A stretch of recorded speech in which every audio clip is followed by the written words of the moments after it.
47 पर जो आजाद हुआ था देश,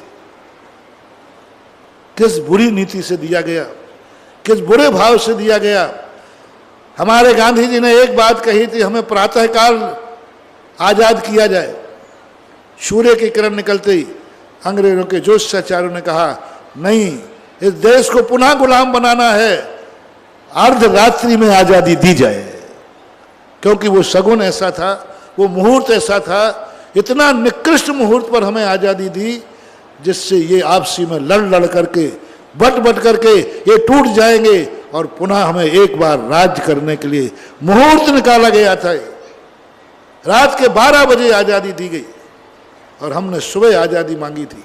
या तो 14 अगस्त के सुबह दे दी जाए या 16 अगस्त के सुबह दे दी जाए। नहीं, शर्त पहले रखी थी, हम रात के ठीक 12 बजे आज़ादी देंगे। हमारी तारीख पर आज़ादी होगी, हमारी तारीख जिस दिन बदलती है उस पर आज़ादी होगी।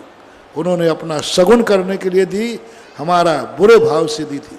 अब ये इतिहास, बहुत सारे इतिहास हैं और अंग्रेजों और हिंदुओं को, मुगलों को और हिंदुओं को बांटने का उनकी सबसे बड़ी साजिश थी। सबसे बड़ी साजिश उन्होंने रची, भारत को टुकड़े करना।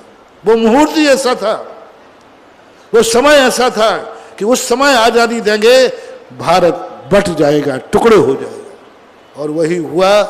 उन्होंने आज़ादी की घोषणा की, इधर हमारा भारत 2 टुकड़ों में बट गया, भारत और पाकिस्तान, हिंदू और मुसलमान।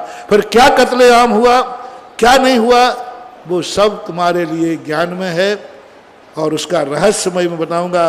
वो सबसे बड़ा दुर्दिन, यदि यही आज़ादी प्रातःकाल मिलती तो शायद देश का बंटवारा नहीं होता, शायद गांधी जी की हत्या नहीं होती, शायद गौर से बंदूक नहीं उठाता।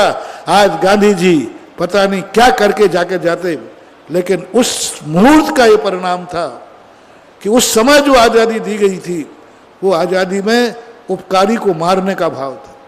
जो जो देश पर उपकार करेगा वो नाश को प्राप्त होगा, जो जो इस प्रकार की स्थितियां बनाएगा बंटवारा टुकड़े टुकड़े हो जाएगा।